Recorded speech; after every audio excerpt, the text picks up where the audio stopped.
All right, welcome back. We're looking at 9.4 today, talking about solving a system of equations using what's called an inverse matrix. So the inverse matrix is related to the idea of the identity matrix, which is a square matrix, same number of rows, same number of columns, where everything in the left diagonals are ones and everything else is going to be zeros. So we've got our 2 by 2 identity matrix right here, 3 by 3. If I wanted a 4 by 4, again, everywhere except for the left diagonal would be zeros. And along that left diagonal will be a bunch of ones. So this would be a 4 by 4 identity matrix. And it turns out that if we identify the identity matrix as I, two matrices are inverses of each other if and only if their products in both orders gives you the identity matrix. So A times A negative 1, that's our inverse matrix symbol, and also A inverse times A both yield the identity. They are going to be inverses of each other.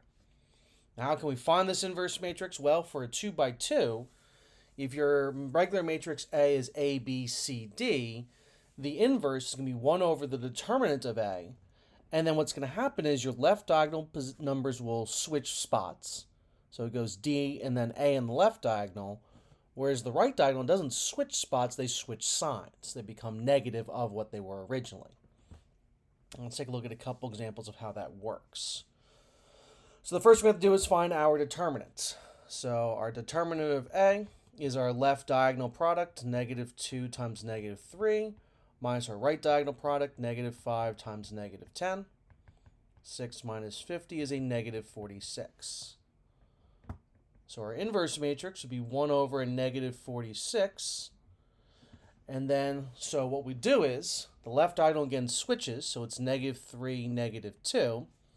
And the right diagonal changes sign, so it's positive 10 and positive 5. And then we're going to go ahead and distribute the negative 1 over 46 inside there, giving us a positive 3 over 46, a negative 5 over 46, a negative 5 over 23 because it would reduce, and then a positive 1 over 23 because, again, it reduces. And that would be the inverse matrix for this 2 by 2. Now, because the inverse matrix is fully dependent upon the determinant, and it's 1 over 0 on the outside, if your determinant is 0, then there is no inverse matrix. Now, if we look at this example right here, our left diagonal minus our right diagonal, we're getting 30 minus 30, which is 0, which means the inverse does not exist. It's undefined. All right, so I always have to check out comparing you have to always get the determinant first. So if it's 0, you're done, it's undefined. If it's not 0, you make your changes for the 2 by 2, you distribute inside, reducing your fractions as you go.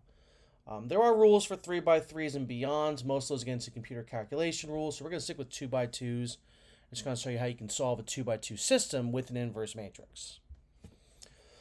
So we talked about Cramer's rule. We've obviously talked about substitution, elimination, or at least you've talked about that in previous classes. So with an inverse matrix, if we write our system in this format, AX equals B, where A is the coefficient matrix of all the variables, X is your variable matrix, X then Y in a first row, second column, first row, second row kind of deal, and then B is the constant matrix, the solution at the end.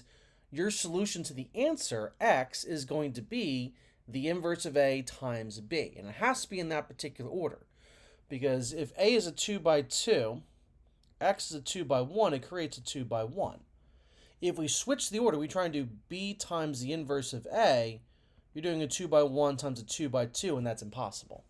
So it has to be the inverse first and then B. So let's take a look at a couple examples where we use this. So here we're going to set up our A, which is going to be 1, 3, 2, negative 6. B is going to be 9, 3.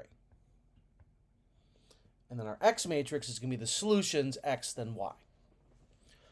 Now each one of these problems we're going to use the inverse for are going to actually work out and solve for an answer. We're not going to talk about no solution or infinite solutions. The one downside of the inverse matrices, in those cases where it's supposed to be no solution or infinite, your determinant is going to be 0 for the coefficient, and there's no way to determine beyond that what else we're going to get. So where Cramer's rule, we were able to figure out the difference because of all the other matrices. Here, there is only the coefficient matrix. When that's undefined. We can't do anything else with it. So we go ahead and find our determinant of A. So the determinant of A would be 1 times negative 6 minus 3 times 2. Negative 6 minus 6 is a negative 12. So we go ahead and we find our inverse matrix. So inverse matrix is 1 over negative 12. Left diagonal switches, so negative 6, 1. Right diagonal changes signs, negative 3, negative 2. And when we distribute inside, we get a 1/2, a 1/6, a 1/4, and a negative 1/12. So now we go ahead and find our solution. I'm going to change colors so you can kind of see the difference for this new step here. So our solution x is equal to the inverse times b.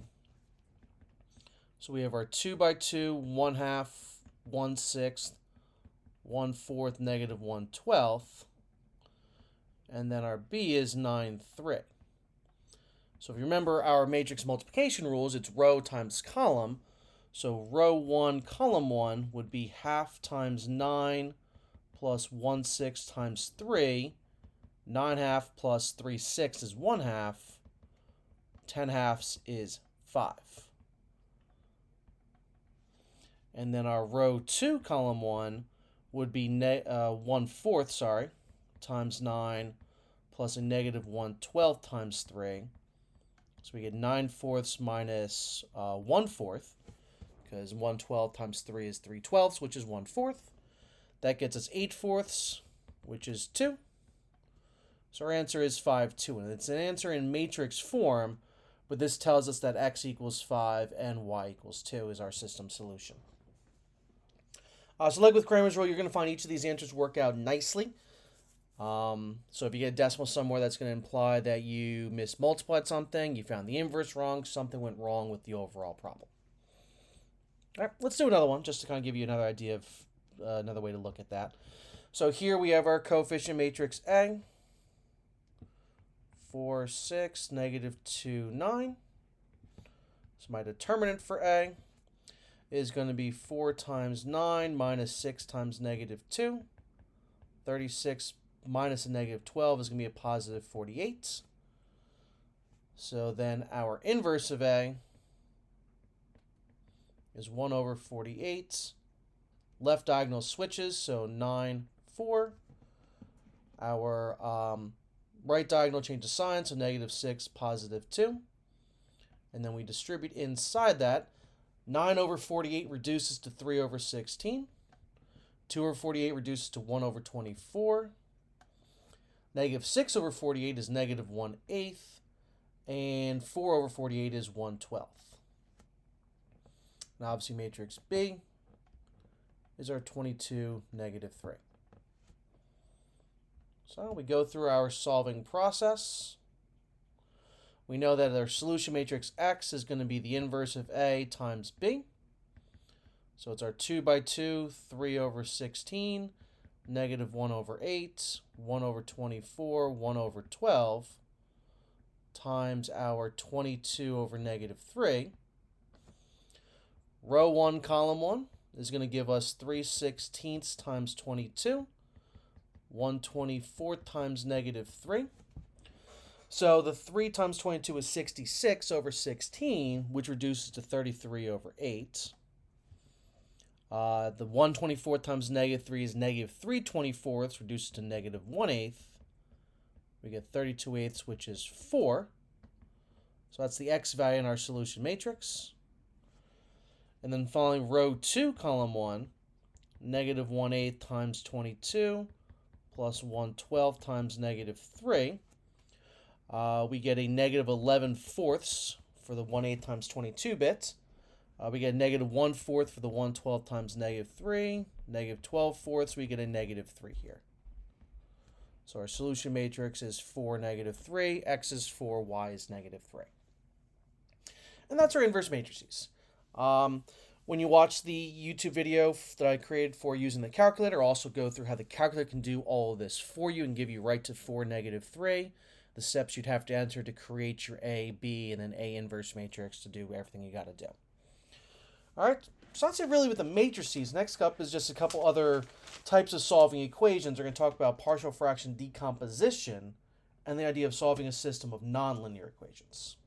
So I'll see everyone next time with those two videos.